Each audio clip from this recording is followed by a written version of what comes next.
name is Luckie Alexander. I'm the founder of Invisible Men, and for us, um, like my comrade here, there are a lot of barriers for trans men in particular. We work with trans men of color. We center trans men of color, but trans men as a whole are missed in this conversation everywhere I go.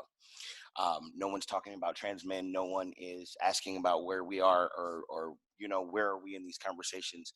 And one of the biggest barriers is actually being counted. We're invisible in the healthcare system as a whole, right?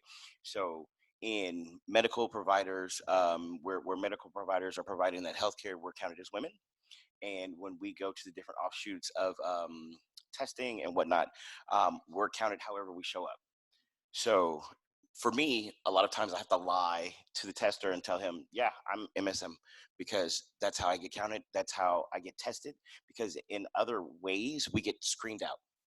So trans men are being screened out for HIV testing. Trans men are being screened out for PrEP, eligibility, and all of these different factors. So what we do as an organization is we link our trans folks and our trans masculine individuals that come through our organization. We link them to organizations that are affirming, and we link them to different healthcare clinics that allow them to come in as they are and say, hey, this is who I am.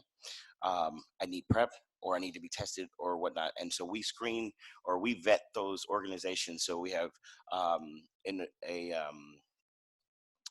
we have a partnership with Men's Health Foundation, who has implemented a new program where they'll be placing OBGYNs in their offices, which means we can get our trans guys into care, okay, medical care. So once we get them in the door, now we can get them tested. Now that we can get them set up for PrEP, we can get them in a space where they can get access. So access doesn't allow them, they're not allowed access. So here's the myth, right? The myth is that trans men are only sleeping with cis women.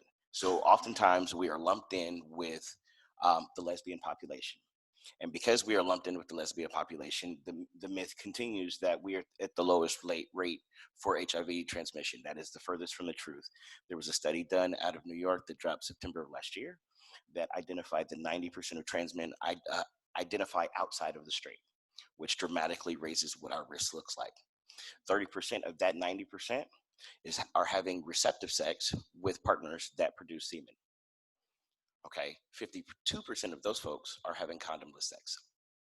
So with that, all of that being said, our access, the invisibility factor, all of those things are barriers, because on top of that, we have mental health issues. Trans men are at 55% rate of suicide, whereas the rest of the population, your general population, is 14.9. Our trans women siblings are at 25%. So trans men have the highest rate of suicide. We have all of these different factors that bar us from accessing PrEP, testing, and all of these other things that everyone else has access to. And I'll pause there.